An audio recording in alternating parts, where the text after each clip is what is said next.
ధారణ కొరకు ముఖ్య సారము. ఫస్ట్ పాయింట్, ఆత్మిక సైన్యముగా తయారై పంచ వికారాలపైన విజయం పొందాలి.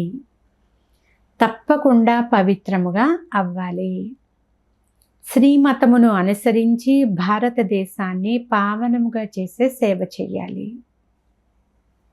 సెకండ్ పాయింట్, ఈ అనంతమైన నాటకంలో ప్రతి పాత్రను కూడా ఆత్మాభిమానులుగా అయి నటించాలి. ఎప్పుడూ దేహాభిమానంలోకి రాకూడదు. ప్రతి ఒక్కరి పాత్రను సాక్షిగా ఉండి చూడాలి. ఈరోజు వరదానము, సదా సంతోషము మరియు ఆనందమయ స్థితిలో ఉండే కంబైన్డ్ స్వరూపము యొక్క అనుభవి భవ.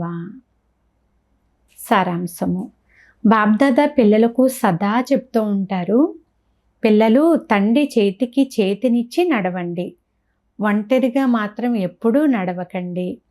ఒంటరిగా నడుస్తూ ఉంటే అప్పుడప్పుడు బోర్ అయిపోతారు, అప్పుడప్పుడు దృష్టి కూడా తగులుతుంది. తండ్రితో కలిసి కంబైన్డ్గా ఉన్నాను, ఈ స్వరూపాన్ని అనుభవం చేస్తూ ఉన్నట్లయితే ఎప్పుడూ కూడా మాయ యొక్క దృష్టి తగలదు.